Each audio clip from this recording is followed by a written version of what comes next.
Right now, President Biden and the First Lady are on fire-ravaged Maui. We've got the video right here of the choppers that carried them as they took an aerial tour of the island, seeing the damage at the historic town of Lahaina. Biden also meeting with the first responders, the survivors, and officials. 114 people are dead. That's the current death toll, but hundreds of people are unaccounted for.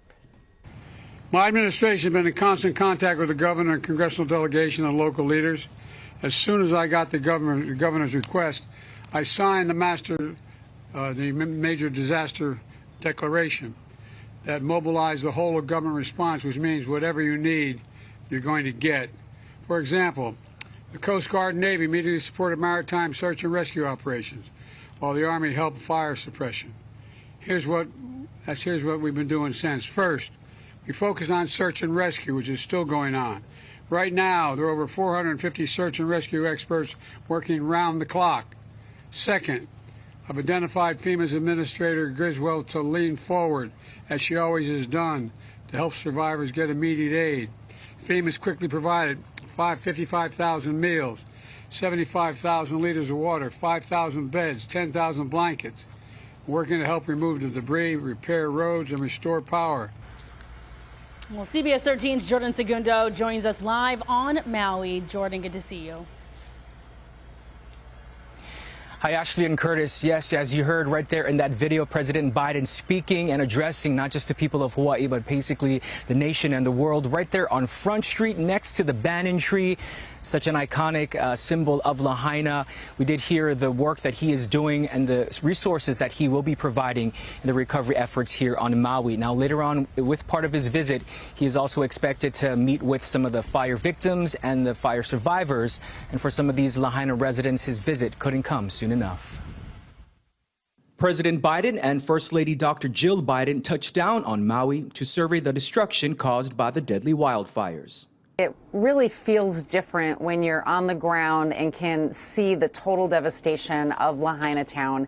And then he'll talk to some of the families that have been impacted by this. Flames engulfed the historic town of Lahaina almost 2 weeks ago, killing over 100 people, including Luis Vargas' son.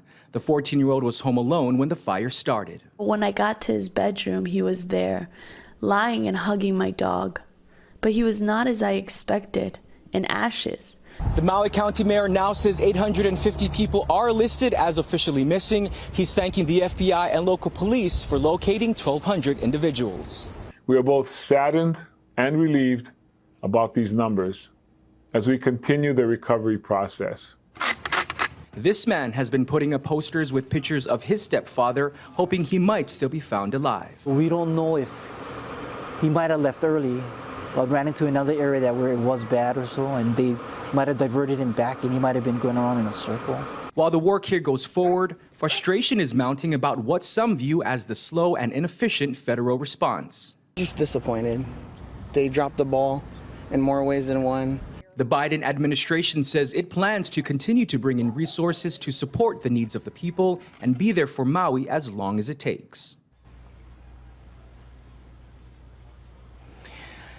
Now, FEMA has said that they've distributed $8.5 million to around 8,000 families here on the island. But again, like you heard me say, their frustration continues to grow as some of the local residents feel the resources and, of course, the help didn't come soon enough.